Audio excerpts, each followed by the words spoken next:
Snowfall भएपछि drive गर्दाखेरि एकदमै ब्युटिफुल देखिन्छ।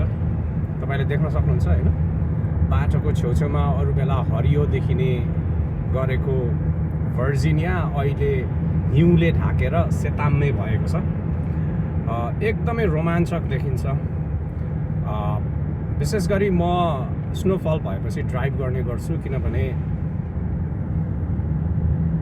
यो दृश्य नै एकदम रोमाञ्चक लाग्छ मलाई होइन, एकदम म्याजिकल फिल हुन्छ होइन।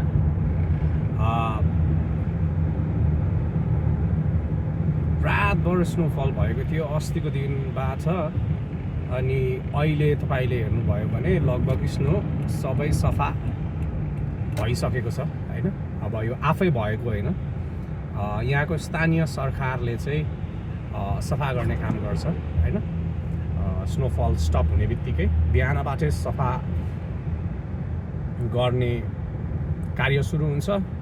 अहिले कति बज्यो भने अहिले 11 लगभग 12 बज्यो। 12 बजेसम्ममा तपाईँले देख्न सक्नुहुन्छ जनजीवन लगभग सामान्य भइसकेको छ। मान्छेहरू हिन्डुल गर्न थालिसके, गाडी कुदाउन थालिसके।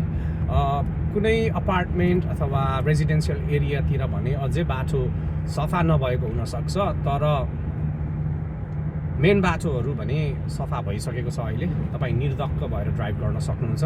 त्यही हो, विशेष गरी ड्राइभ गर्दाखेरि चाहिँ जानेर तपाईँले यसरी कालो भएको देख्नुहुन्छ गाडी कुदेका ठाउँहरूमा चाहिँ कुदाउनु होला होइन।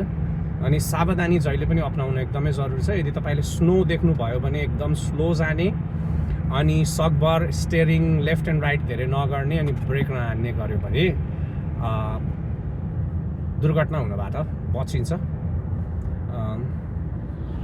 तपाईँले देख्न सक्नुहुन्छ एकदम राम्रो देखिएको छ भर्जिनिया।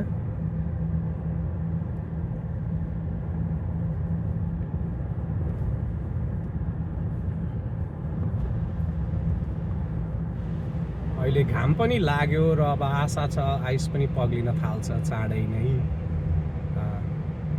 अब म यहाँबाट दाहिनेतर्फ मोड्छु भनेको लिजबर्ग पाइकतिर। यहाँनिर के छ अवस्था, अलिअलि आइस छ, तर यतिको आइसले केही हुँदैन, पानी भइसकेको छ लगभग होइन। सो गाडी गुडाहरू छैन, बाटो लगभग पुरै क्लियर भइसकेको रहेछ। लास्ट इयर मैले यही बाटोको भिडियो पनि बनाएर हालेको थिएँ होइन, सिनेम्याटिक भिडियो। यस्तो छ भर्जिनियाको अवस्था अहिले। तपाईँ घरभित्र हुनुहुन्छ, कहीँ जाने सोच्दै हुनुहुन्छ भने बिस्तारै जनजीवन सामान्य हुँदैछ, गाडी लिएर निक्लिन सक्नुहुन्छ। हस् त, धन्यवाद।